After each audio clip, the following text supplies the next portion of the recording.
Last week we dropped anchor in Greece for the first time. This week we explore the beautiful town of Kastellorizo. This is adorable. Yeah. Or at least we will if I can get the dinghy motor fixed.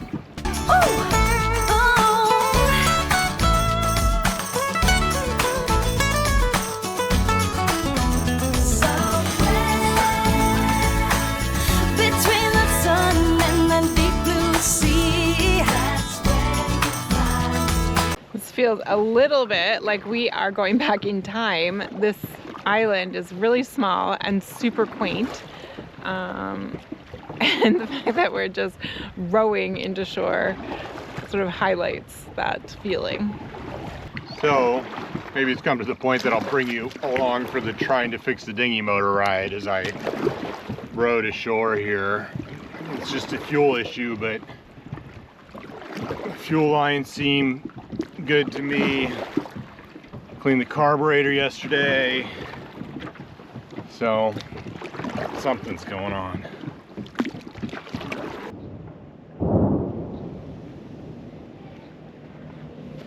Beautiful and foreboding at the same time. Working on getting checked in here. People are at lunch and in meetings and whatnot, but it'll happen.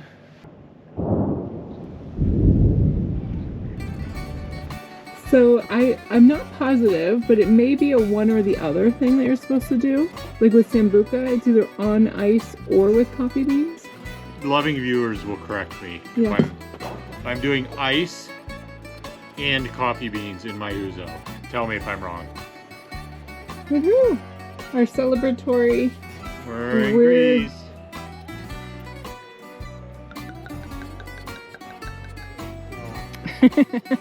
Our relaxing spot is filled with jerry cans. I know, that's cruising for you. I saw the same thing. It's like, oh look, cans of gas. Well, we can go through there. Cheers! It's definitely different than Sambuca, but pretty similar. It's like a little more citrusy somehow. Yeah, I don't think it's as syrupy sweet as Sambuca. It's not quite. Cheers to Greece. Cheers! We're glad to be here. Wow.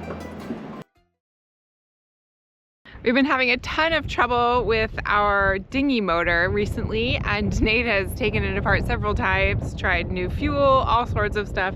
He is currently dissecting the motor right now and is stranded pretty far away from the boat. Yeah, he's got it halfway apart, and he motored over there and then it just died.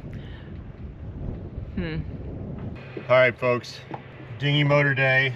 So, bulb here is tight. There's fuel getting in. I've tested that. It doesn't have anywhere to go. So, no, airlock isn't a term, but I feel like I'm pushing against air here where I can't get the fuel to where it needs to be. And then, so the symptom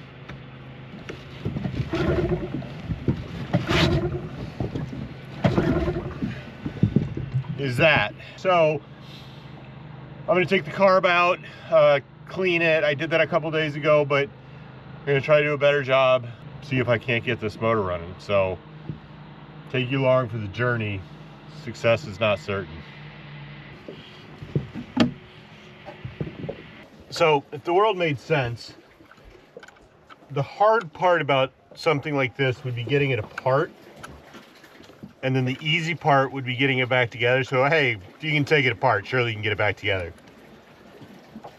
Unfortunately, it's the other way around. So any inexperienced yokel with a wrench, such as myself, can take it apart, but you gotta kind of know what you're doing to put it back together. All right, gorgeous Greek island in the background, carburetor in the foreground. This is where the fuel, there's a filter outside of the dinghy, there's a filter inside the dinghy, and then this is, after both those filters, this is where the fuel comes in. I have tested all the way to there. The fuel is flowing well to right here, so I think it is here that the fuel is not getting through.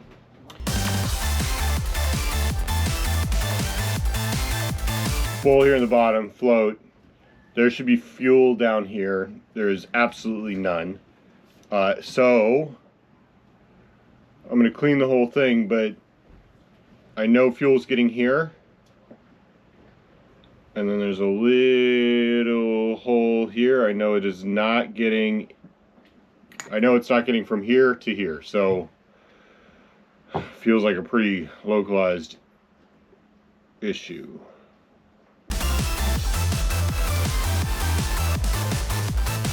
I identified the issue why it wasn't working at all yesterday. So this is, there's an up and a down. This is the up, this is the down. The down's a little bit fatter. But it goes on, I had it backwards. There's a little rectangle here, so 4 screw holes, and then the rectangle is where the fuel goes through. If you have that around backwards, the filter, what is this, a membrane, does not line up with where the fuel should go through, hence no fuel whatsoever south of here. That's going to be the fix for why it was not running at all yesterday. But the hope is, with cleaning it out like I did yesterday, that will fix the original issue. Feels like a pretty optimistic hope, but you know, I'm nothing if not optimistic.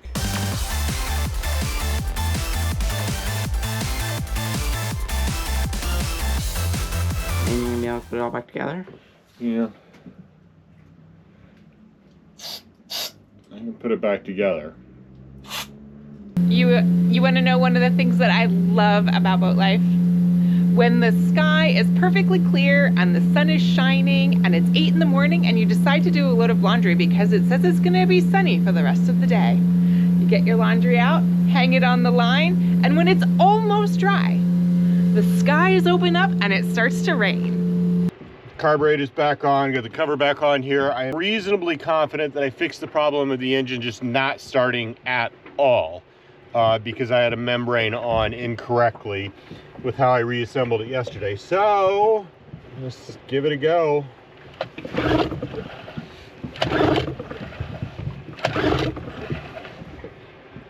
As with all things, I could be totally wrong.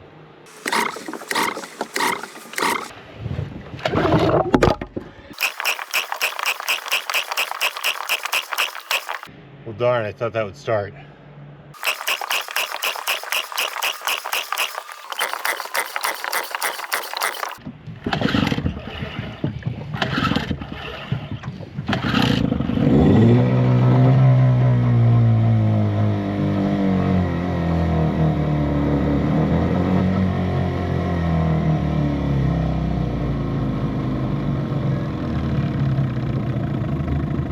Die.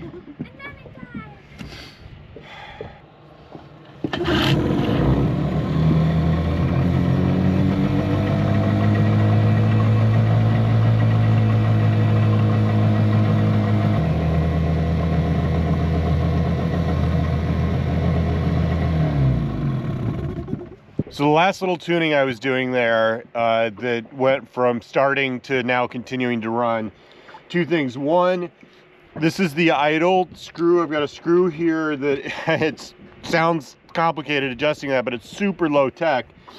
You screw it in and the throttle mechanism here, the farther down this screw is, the more, you know, this can't go all the way up at idle. So it keeps it running, you know, hotter or less hot at idle. And then there's a calibration screw in here that was too far open, so it was running real hot and then dying. I tightened that up a little bit to actually let less gas through, and then it was happy for the moment. My family makes fun of me. I never like calling anything fixed or broken, because if it's broken, well, you know, it can make it better. Broken sounds so permanent to me, and fixed sounds permanent to me too. So I like, is it working or not working right now? And right now, the dinghy motor is working. We'll see if that's true this afternoon or tomorrow or the next day, but right now the dinghy motor is working, so yay.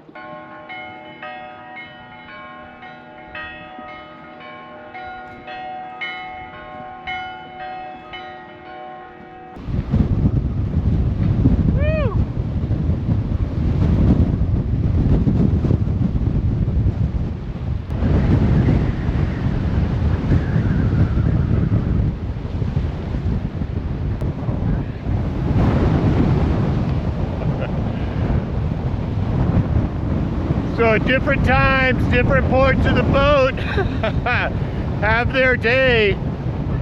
We got 3 days of this, spring in the med, windy, ground tackle, this is the time, anchor, chain, bridle. That's the system that's gotta hold for 3 days. We got 250 feet of chain out. It's about a 7-to-1 scope. I dove on the anchor before this system came in. It's dug in. Should be good. We don't have a big lee on the wind, but we do have a lee on the chop. So as much as there's surface froth, it's actually not that wavy here. So I've known this was coming. The plan was to ride it out here. The only thing I don't love is the land right behind us, but you know, we're in a bay here, so we've got land all around us. Should be good. Did not sleep well last night, but we're dug in. Knock on wood. Dad asked me to figure out whether or not the anchor chain was on the bottom of the seafloor when it was super windy. So it's a ratio. 7 feet from the cleat to the water, and 16 feet, the bridle line is 16 feet from the boat to the water line, and our depth is 35 feet. So when you cross multiply, you get 560, and you divide both sides by 7, so x equals 80. And 80 feet is how long the chain is before it hits the bottom of the ocean floor, which is much less than the amount of chain that we had out because we had around 200 feet out. We got a lull in the wind and we are going to shore to get some bread. There's a fresh bakery here, one of the few establishments, so we're going to take advantage of it.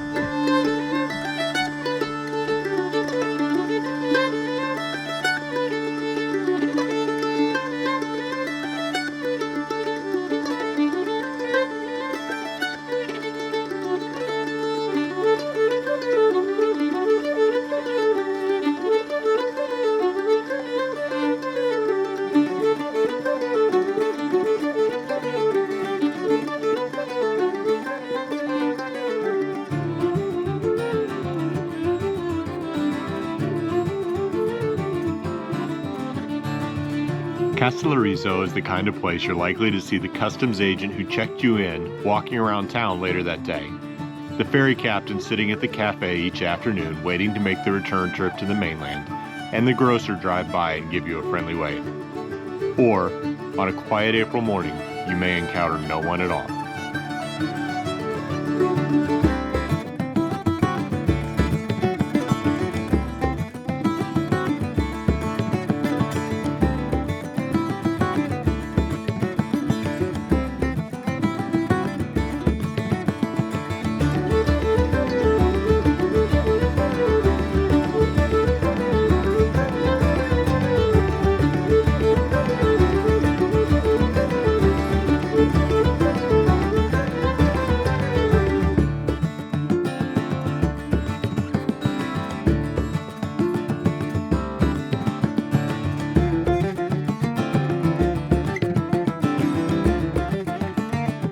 Gonna rip some bread off. Yeah, man. Ooh, it's like a Oh. kind of a dark sourdough.